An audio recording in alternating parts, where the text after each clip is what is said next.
In this training module, you'll be learning how to drive a BR Class 801 electric multiple unit.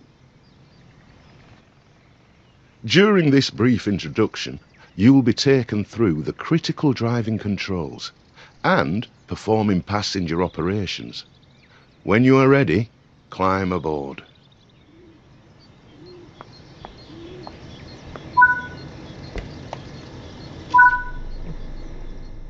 Take a seat in the driver's position so that you can prepare the train for service. For this introduction, you'll be completing a full loop of the circuit and performing passenger operations when you reach the next stop. Prepare the train for departure. To unlock the control desk, you'll need to insert and set the master key. The reverser is used to determine the direction of travel. Set the headlights, as this will let others around you know that this train is operational. To begin loading passengers, you'll need to open the passenger doors.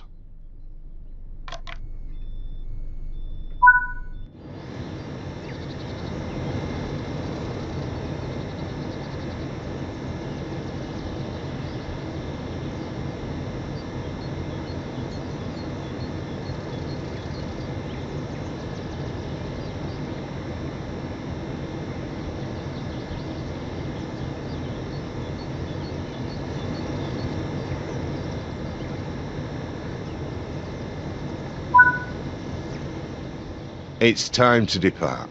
Close the passenger doors.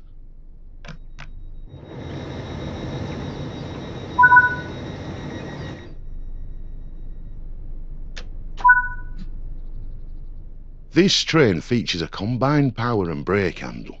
So to get the train moving, move the handle into the power range.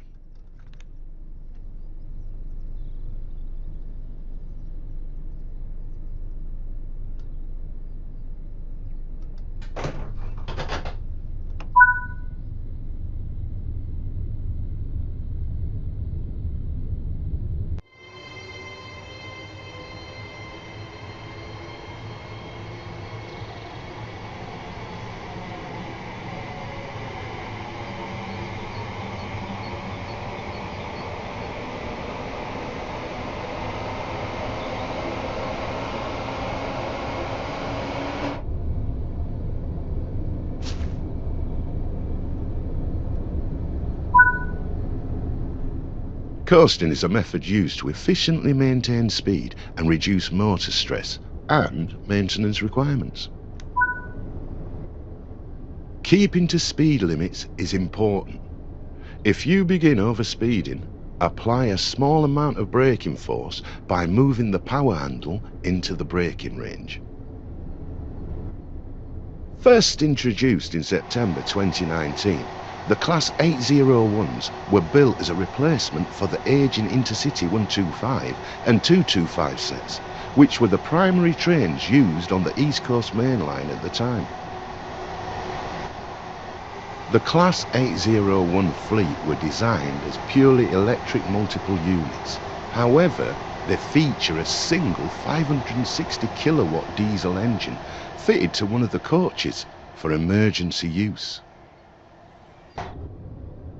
This 9-car variant of the class has a maximum power output of over 4,500 kilowatts and has a maximum operating speed of 124 miles per hour.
You're now approaching the station, so prepare to slow down the train.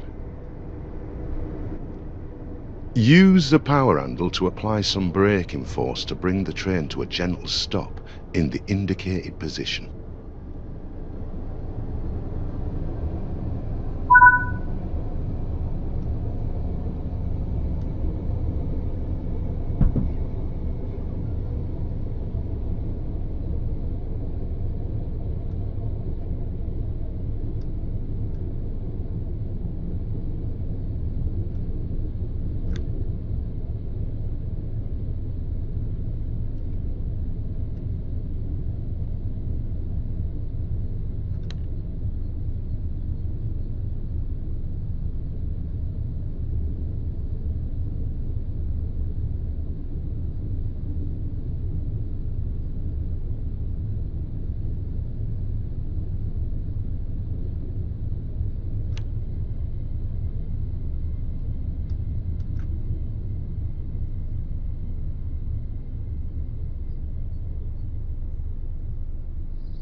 Now that the train has stopped, you can open the passenger doors.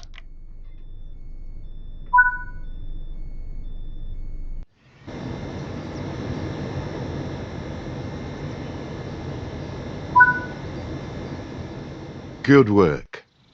That concludes all the basics of operating this train.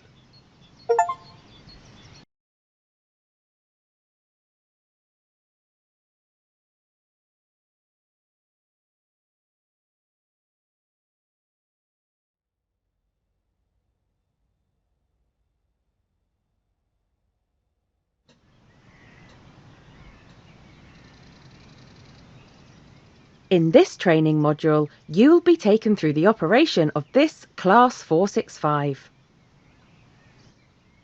During this brief introduction, we will be covering the critical driving controls and passenger operations. Look, when you're ready, climb aboard to get started.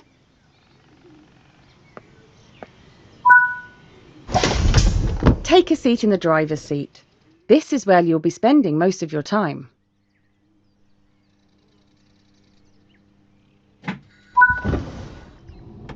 Firstly, you will need to insert the master key to activate the desk. The reverser controls the direction of travel. Set the headlights to let others around you know that this train is operational. For this introduction, you will be driving the train a short distance and performing passenger operations. Open the passenger doors to allow boarding.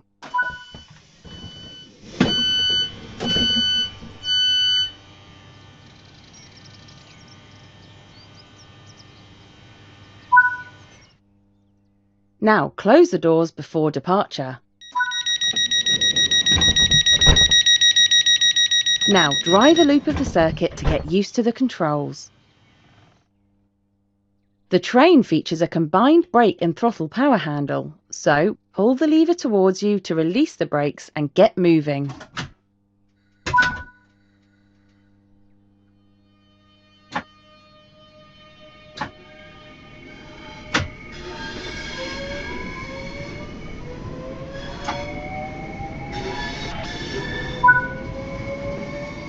Coasting is a method used to efficiently maintain speed and reduce motor stress. Development of the Class 465 networker began in 1988, with the first unit being delivered in 1991 and the final in 1995. Of the 140 units produced, 131 remain in active service, 40 years after they were first introduced. The Class 465 networker's 8 traction motors produce a combined power output of 3,000 horsepower, that's 2,420 kilowatts, and allow the train to reach a top speed of 75 miles per hour.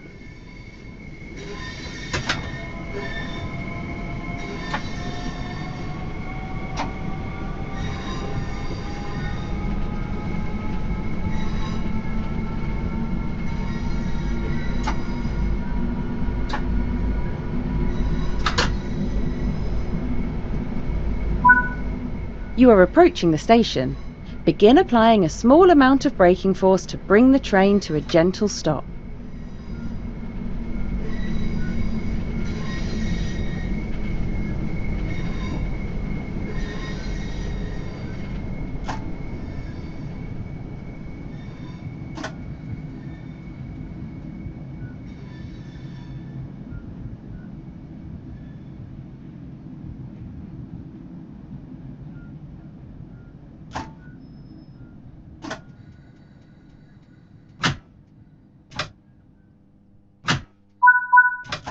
Nice job! The train has safely come to a stop. You can now use the door control to open the passenger doors.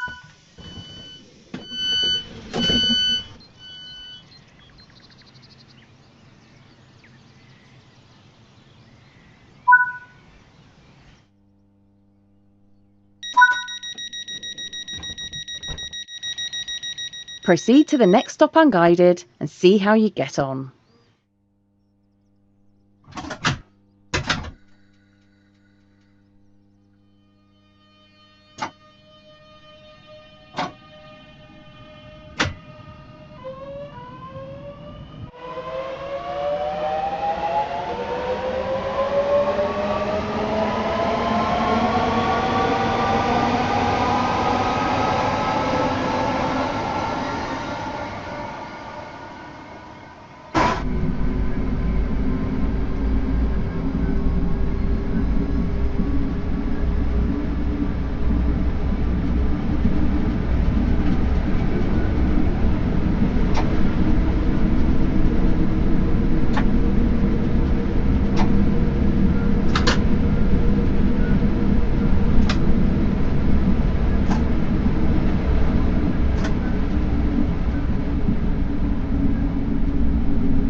Good work! That concludes all of the basics of operating this train.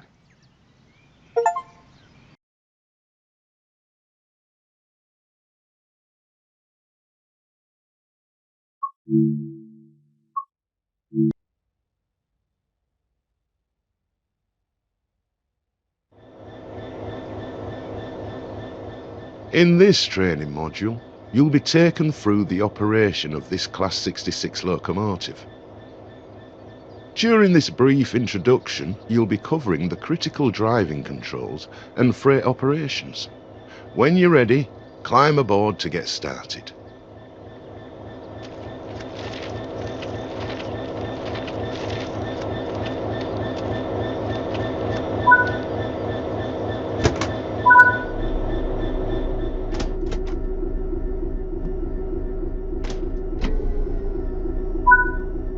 You need to insert the reverser first, and then you can move it forwards to set the direction of travel. Set the headlights to let others around us know this train is operational. The direct brake has 3 positions: apply, hold and release. They directly affect the brake cylinder pressure, shown on the left-hand side of the desk or on your HUD under the BC entry. While in the apply state, the brake cylinder or BC gauge will fill, meaning an increasing amount of braking force is being applied.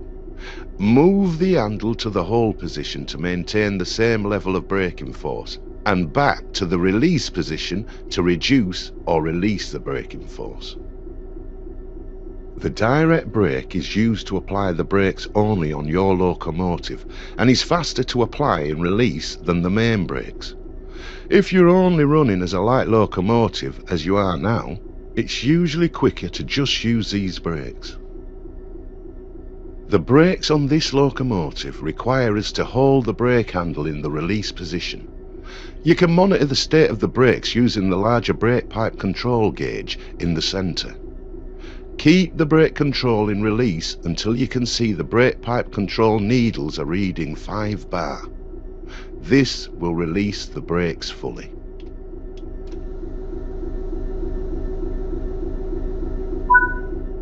Now that the brake pipe control is at 5 bar, the brakes will fully release. Watch the brake cylinder or BC gauge to see it gradually reduce to 0, which tells you that the brakes are now fully released and you can move the train.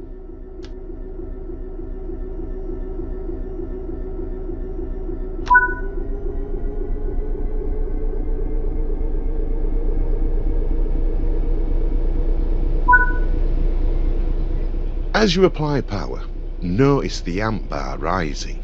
This is the amount of power being fed into the traction motors. Try to keep this out of the red, as it means you're overpowering the motors and could damage them. Coasting is a method used to efficiently maintain speed and reduce motor stress and maintenance requirements.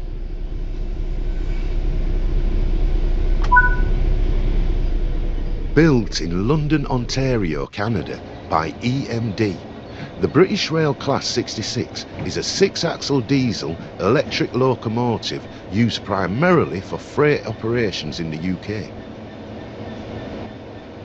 Introduced in 1998, the initial order of 250 locomotives was said to be the biggest single order of a locomotive since the era of steam trains. More than 500 Class 66 locomotives were built, with the final one being delivered in 2016. The Class 66 has earned the nickname Shed because of its shed-like pitched roof.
The freight wagons are behind you. Change direction with the reverser. Then change the indicated junction either by walking over to it or using the map.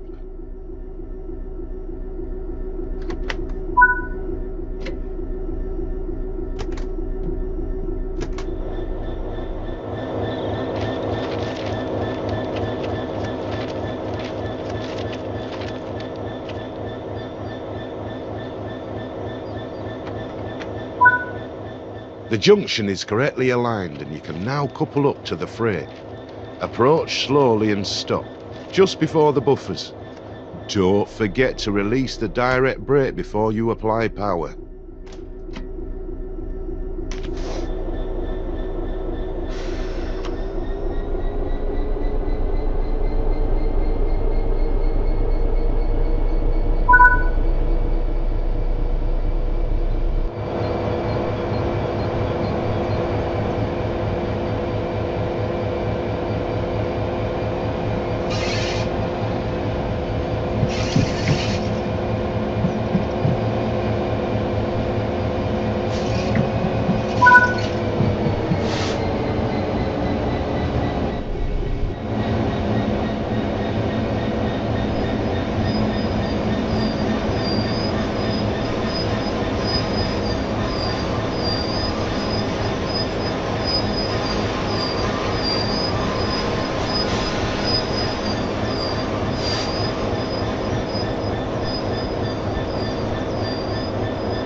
You can couple and uncouple from either an external camera or on foot.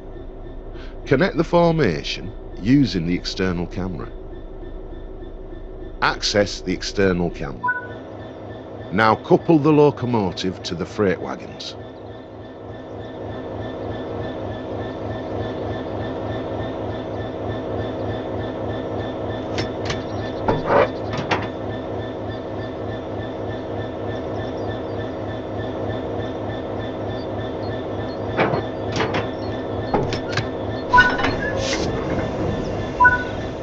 Return to the first-person camera.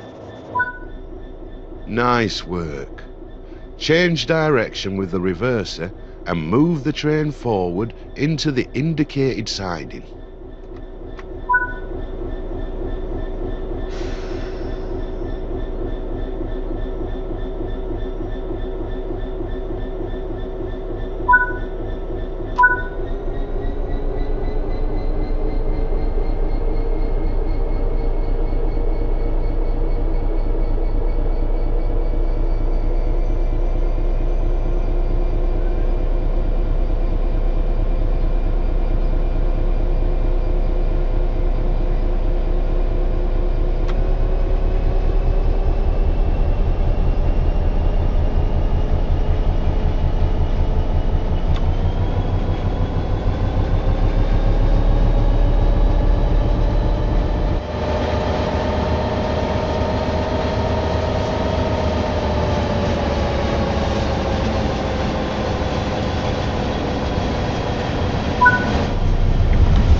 You can couple and uncouple from either an external camera or on foot.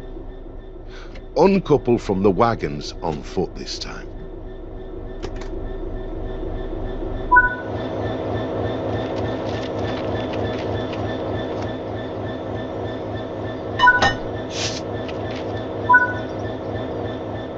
That concludes this training module.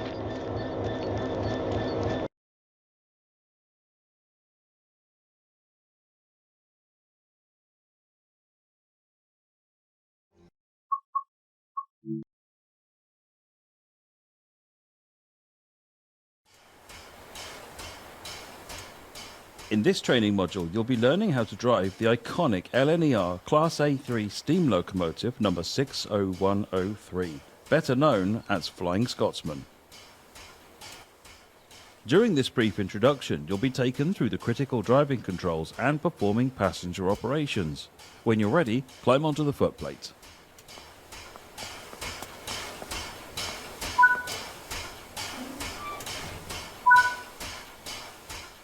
Take a seat at the driver's position so that we can prepare this locomotive for operation. For this introduction, you'll be completing a full loop of the circuit and performing passenger operations when you reach the next stop. Let's prepare this locomotive for departure. Open the cylinder cocks to remove any water from the cylinders after the locomotive has been left standing. Water in the cylinders can damage the locomotive as it does not compress like steam. The reverser determines the direction of travel and how much steam is consumed as the locomotive moves. Move the reverser into the full forward position. This ensures that you'll get the maximum amount of power to get the train moving. As you pick up speed, you'll need to move the reverser to reduce cut-off. This will also aid in steam efficiency.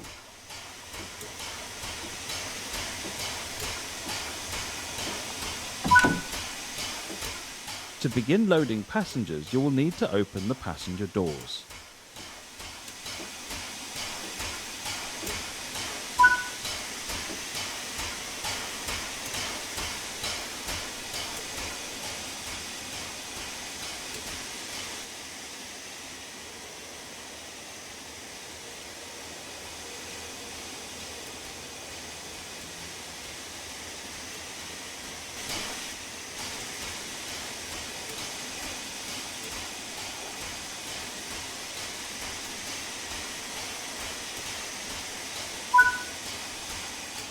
It's time to depart. Close the passenger doors.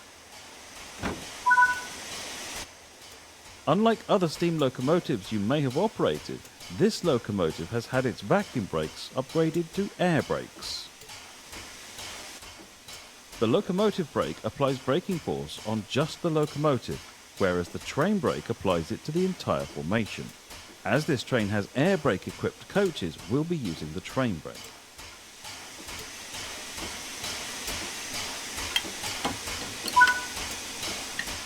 The regulator acts like the throttle for steam locomotives. It controls how much steam is delivered into the cylinders. Slowly open the regulator to apply some power. Remember that power delivery is delayed in a steam locomotive, and applying too much power too early can cause wheel slip.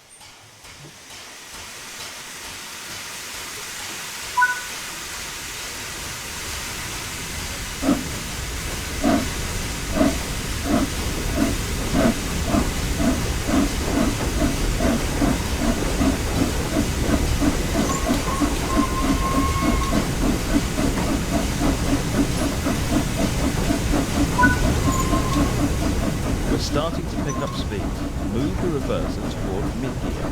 This reduces the amount of steam let into the cylinders and saves energy.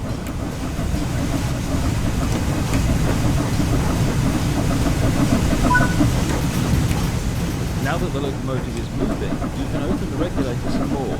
After a few wheel rotations, you can close the cylinder locks.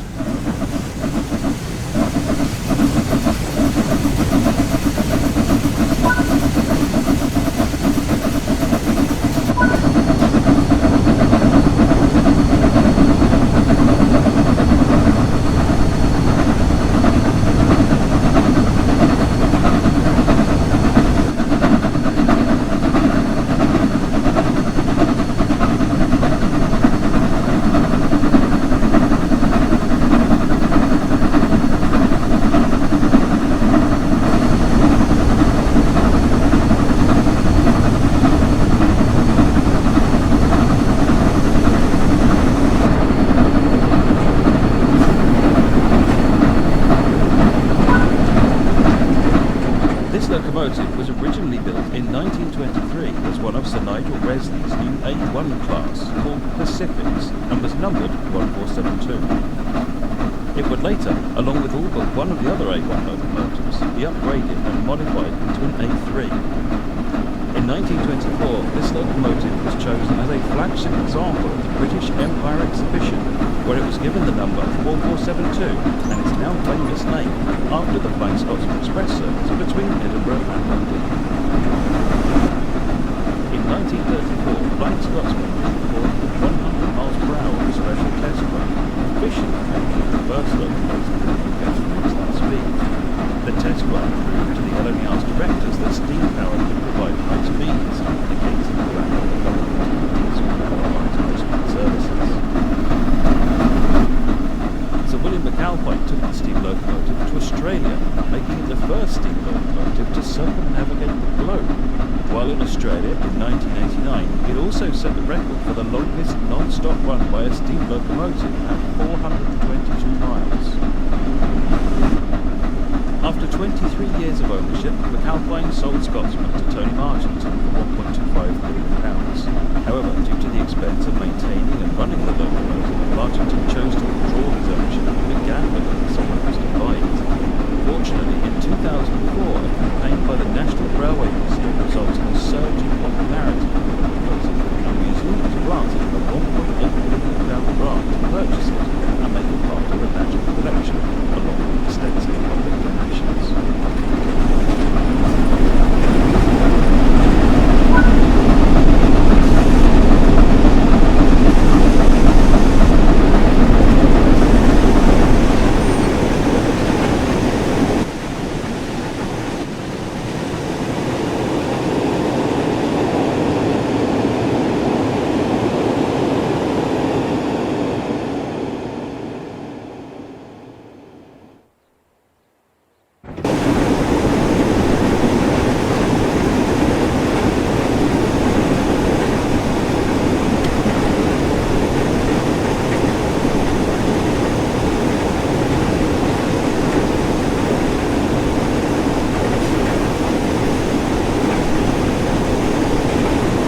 bring the train to a stop in the indicated position.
Now that the train has stopped, you can open the passenger doors.